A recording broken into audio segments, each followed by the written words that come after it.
Normalizing the Abnormal, Palestinian Youth and the Contradictions of Resilience in Protracted Conflict.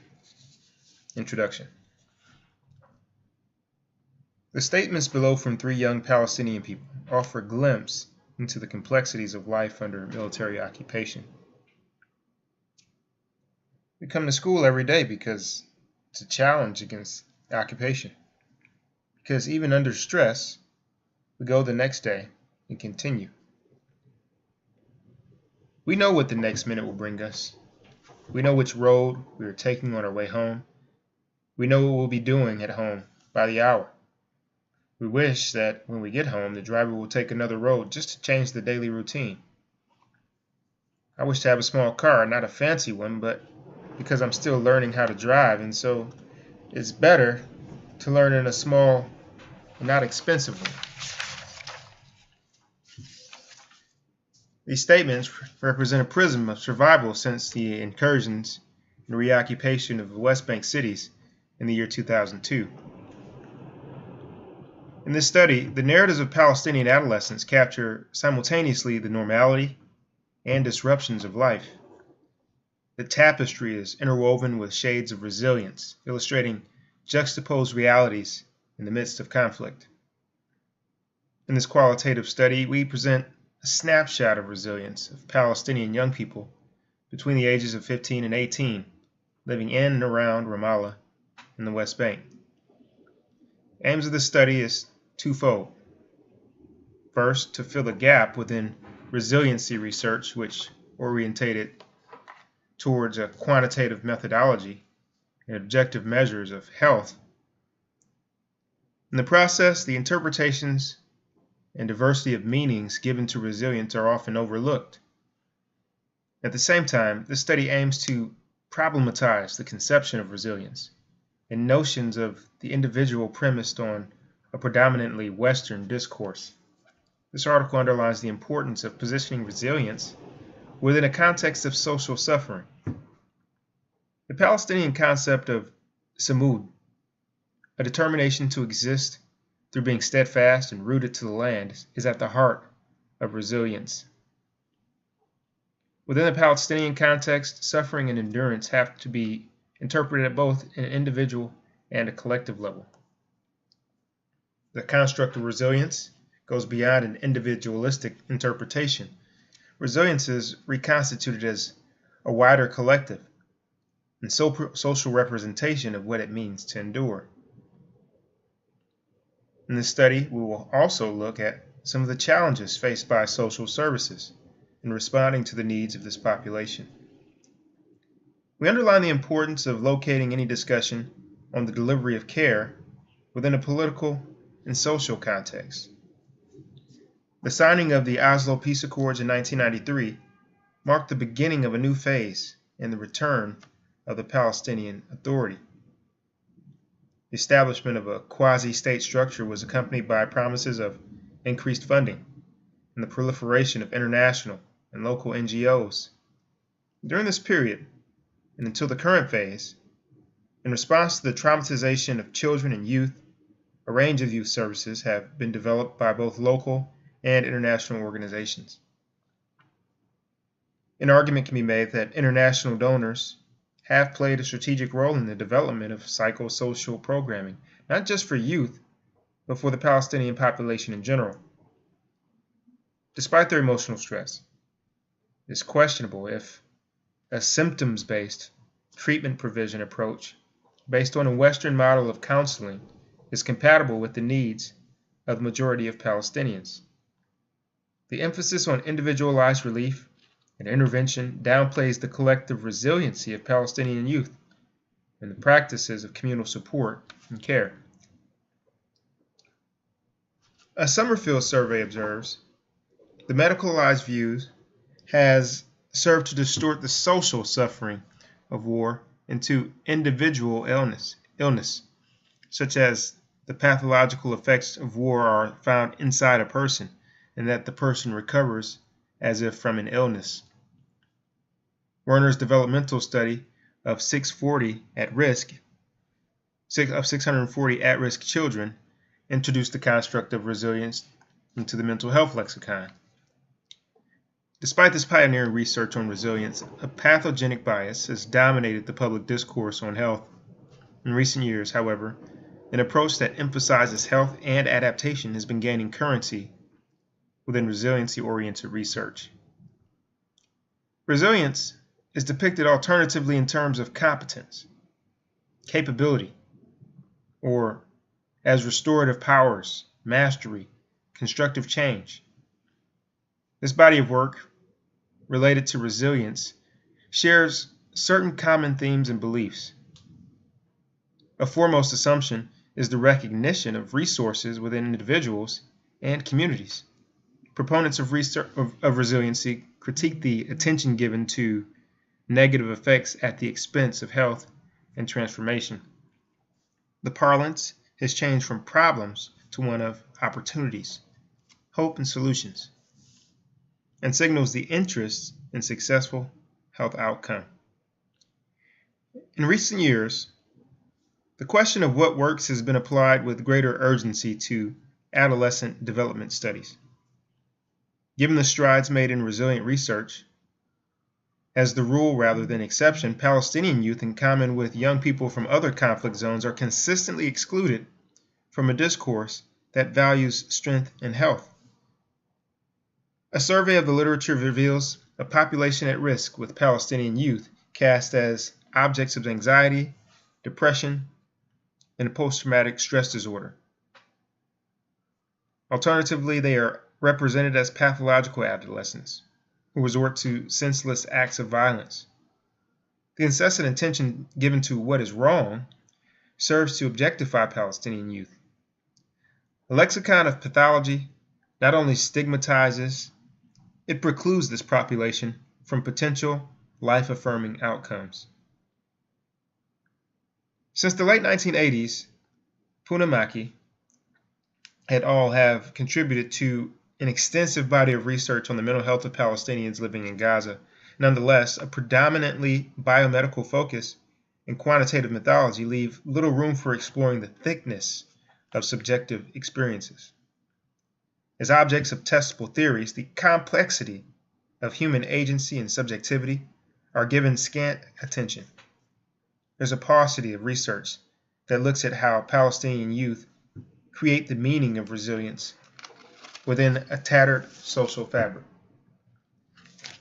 In this qualitative study, we shift the emphasis from measurable risk and protective factors to one of human agency and context. In asking, how do Palestinian youth cope within their social worlds, we explore how young people as social agents are constantly negotiating and reassigning meaning to resources and experiences to make sense of their suffering. Building on earlier quantitative research on violence among Palestinian youth, this study conducted a series of focus group meetings with female and male students in schools in the Ramallah district on the West Bank. These meetings took place over a 10-week period during the second quarter of 2004. We met primarily with 10th and 11th grade classes, since 12th grade classes were busy preparing for the General Education Certificate of High School examination. A total of 15 schools, with a total sample population of 321 students, were involved in the study.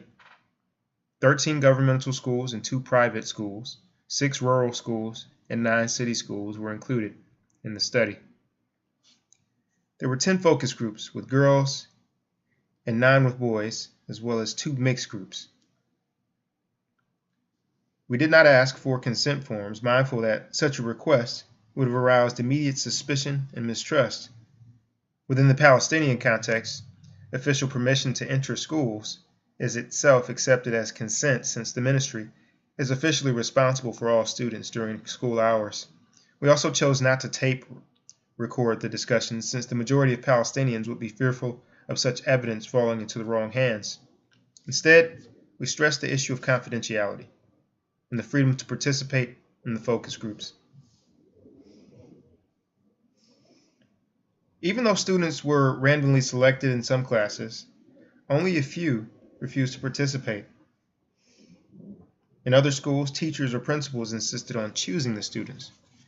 We posed a series of open-ended questions and prompted on themes related to daily activities, life pressures and concerns, emotional and physical distress, ways of coping, and resources. The decision to adopt a qualitative research method was partly based on our interest in giving voice to this marginalized population. Qualitative research also provided us with a more textured picture of their lives in the midst of conflict. Notes were transcribed after each meeting, and the narratives and behaviors of participants analyzed and compared. We also consulted with colleagues and referred to other quantitative studies to check on the credibility and validity of data collected. Coding for the focus group data was completed manually over 3 weeks. Based on the principles of grounded theory, the data were compared and contrasted across and with the different groups until significant themes emerged from the narratives.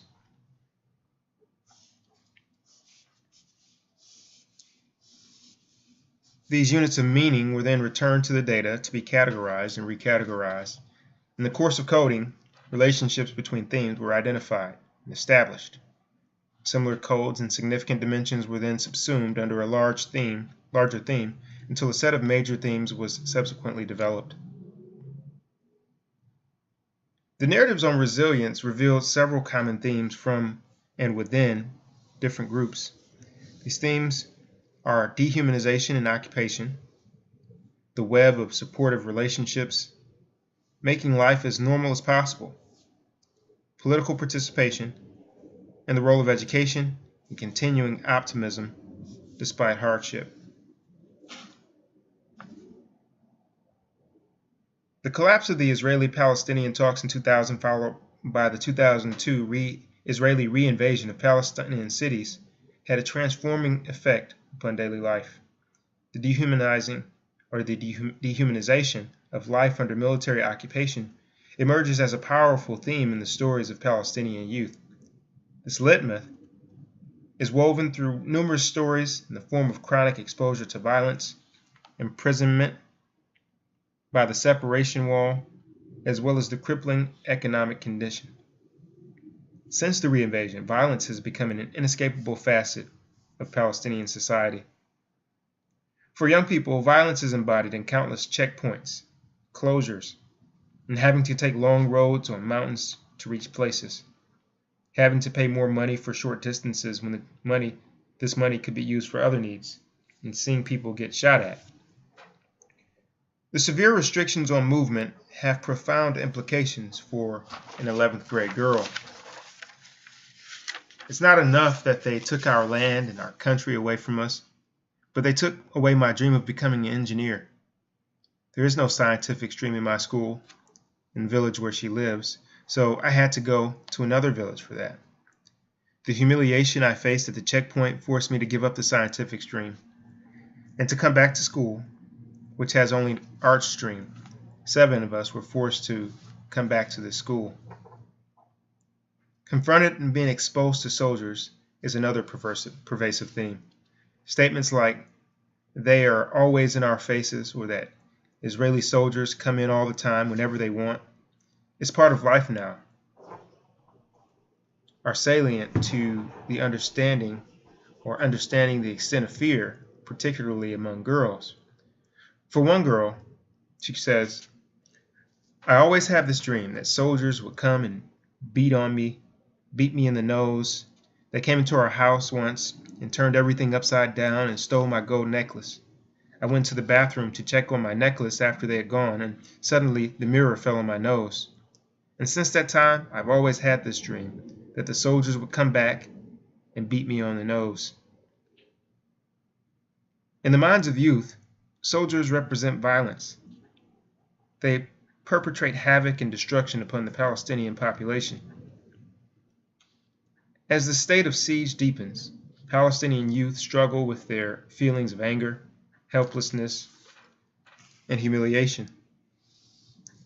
An 11th grader describes the humiliation he confronts daily. "I come from name of village, which means every day I have to pass through the Israeli checkpoint near the bridge. I've been searched forced to take off my shirt and trousers. Even the girls who cross are forced to leave the bus and be searched. I prefer to wait until the Israelis stop searching or go away in order to pass. Many times I reach school late. During the second or third period, I also get back home from school late in the afternoon. One man summarizes his living situation succinctly. We are not living in prison conditions. We are living in prison.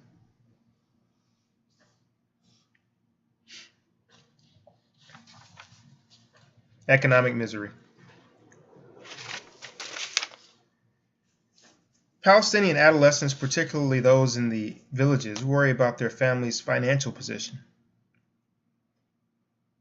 A girl in a village school shares her feeling of helplessness.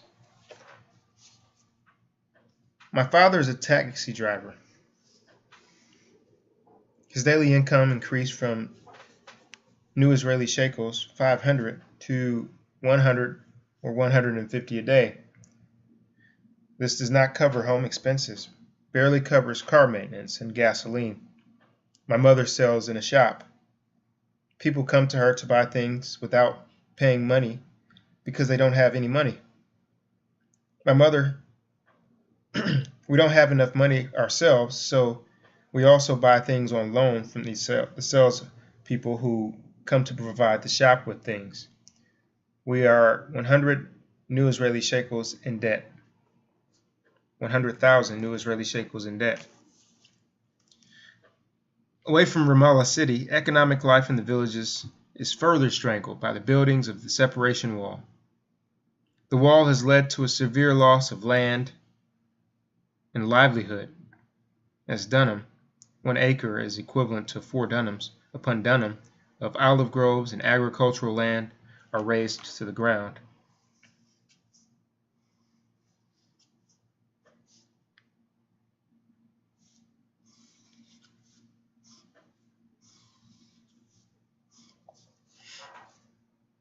This research shares with previous studies the value of supportive relationships with friends, peers, and families for managing distress. We asked the question, who would you talk to if you have problems? The majority said they share their problems with close friends since we're closer to them and spend more time with them, a 12th grade boy explains. Another boy appreciates the support he received during the 2002 invasion because without friends, we would not have survived. Sharing problems is a way of lifting a burden off the shoulder.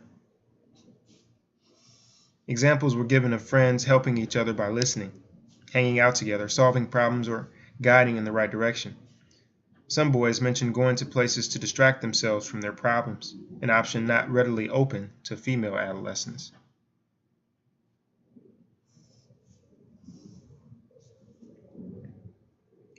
Other than friends, families play a pivotal role in providing safety and emotional support. In the words of one young man, no matter how intense the problem is, we would ultimately go back to normal relations with our families because the family is all we have, unlike the family ties in the West. Girls especially depend on a wider family network that includes parents, aunts, grandmothers, sisters, male cousins, fathers, uncles, sisters-in-law, younger and older brothers. Families would typically gather to discuss problems even though 2 boys found the discussions counterproductive. We talk together, but they talk so much about the wall and its consequences that I don't want to hear about it anymore. The issue of support took on a special meaning in discussions of collaborators and informants within communities. Stories about collaborators reveal an underlying climate of suspicion and tension. An insidious effect of living amidst collaborators is the erosion of trust and security. This is from an 11th grade. I would never talk to anyone. Would rather keep it inside to protect myself, especially when it comes to political matters. I don't trust anybody.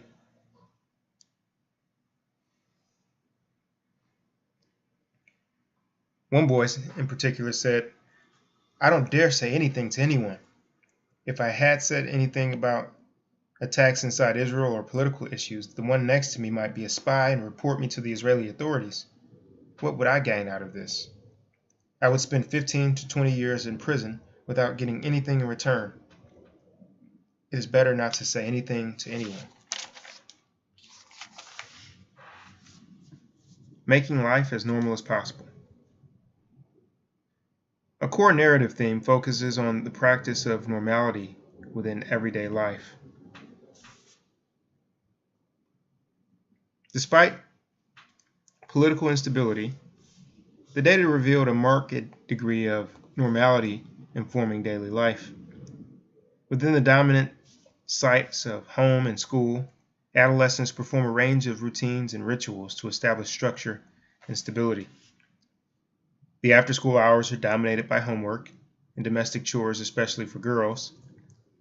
Some adolescent boys work with their families or on the farms in the villages. In common with young people all over the world, Palestinian adolescents spend considerable time watching television after school.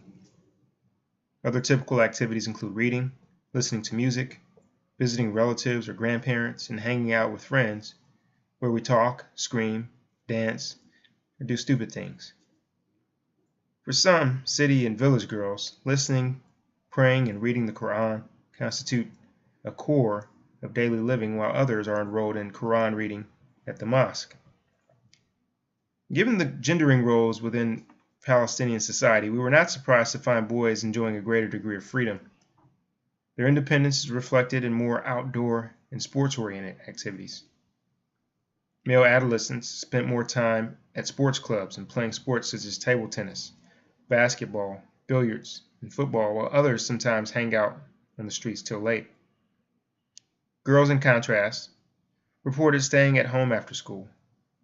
It's not surprising, then, to find female adolescents pursuing a wide range of solitary hobbies like poetry writing, writing for publication, reading science journals, visiting the library, drawing or taking drawing classes and frame making. One girl reported reciting her poems to her imprisoned fiancé over the phone. Going to school is a critical component of normal life. The hours and activities at school provide an anchor and sense of consistency. The centrality of school is underscored when we ask a group of 12th graders what they would miss about school. In addition to missing some teachers and their counselor, they cited the chance to joke and be friends, to be irresponsible, to fool around and make trouble. Girls in particular look forward to going to school because staying at home is so boring that for a 10th grader, if we don't come to school, there's nothing to do. To partly compensate for the lack of extracurricular activities, some schools adopt a proactive approach. Other than sports and regular classroom routines, the girls in one school participate in science exhibitions, parties for birthdays, or for being mainstreamed into the arts or science stream, Prisoners' Day, and other cultural occasions.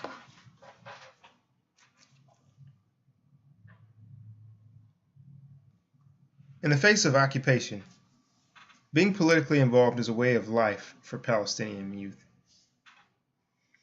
Survival is inseparable from political activism, as adolescent boys participate in stone throwing at Israeli soldiers in jeeps. Others join in street demonstrations and protests. An 11th grade boy gives this example. If a thief enters your home, you won't allow him to steal from you. You'll beat him. This is exactly what you should do to Israeli jeeps. For some male students in one village, stone throwing at specific times has become such a part of daily life that we wait for the jeeps to enter, and if they don't, we feel there's something wrong. The boys in Ramallah school also spoke of throwing stones at school when the jeep passes by the school or when we go to the Atara Bridge checkpoint. Palestinian girls are less active politically because of family restrictions. The girls' involvement is more the exception.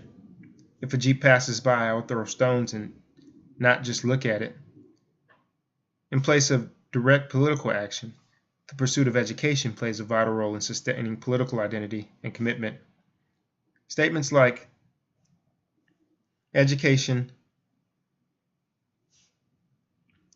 is a challenge, defying Israelis who become furious when seeing us continue with our lives despite everything they do to us, And we fight through education, or education means everything. It is our only weapon. They can kill everybody, including our families, but not our education because it is in our heads. It underscores the role of education in fostering endurance and the will to negotiate daily survival.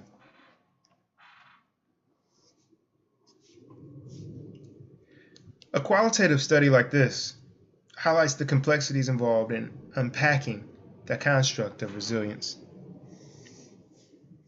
Despite the abundance of quantitative studies, the question of how Palestinian youth interpret and construct pathways to well-being has received relatively little attention.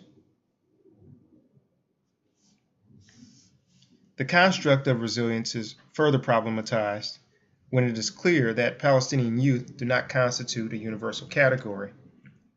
Because of the differences in age, location, social class, education, gender, political affiliation, and belief system, male and female adolescents do not always speak with one voice.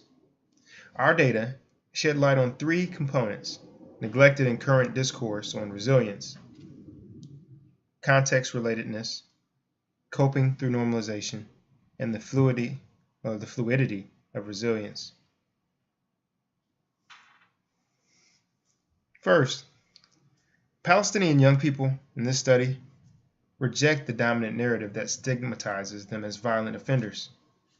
From their vantage point, the will to survive cannot be extricated from political resistance.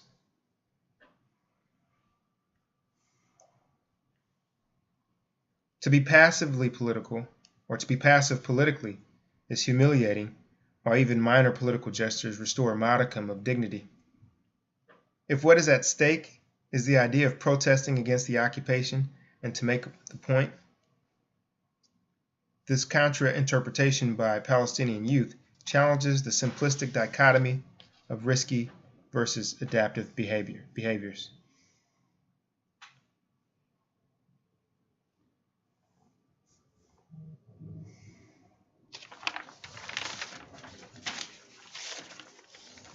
Partly because of social prohibitions, Palestinian girls express resilience through different forms. The very act of going and being at a school becomes more than an ordinary daily activity.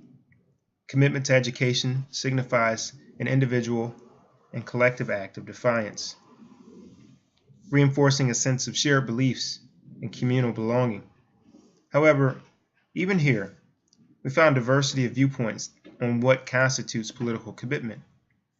Although some adolescents suggest an economic boycott of Israeli products, a number advocate for the support of families of martyrs.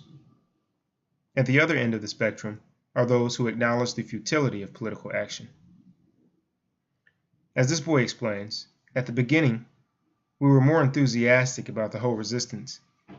Now that interest has shifted to songs and Star Academy, we're not interested in politics, so we fear more now. Second, a major finding suggests that a unique feature of resilience lies in its very ordinariness, a dimension overlooked in resiliency research. In this study, resilience is reframed as a dynamic process embedded in agency and everyday practices. The capacity to endure has to be understood within a micro-context of ordinary life, all too often obscured by the harsh political realities. For Palestinian youth, resiliency is rooted in the capacity to make life as normal as possible. During the first Intifada, Baker found that Palestinian children with mothers who were able to provide a routine and support through stories, activities, and ways of protecting the family were less likely to develop psychological symptoms. Pickens, too, identifies the desire for normality among people with severe mental health problems.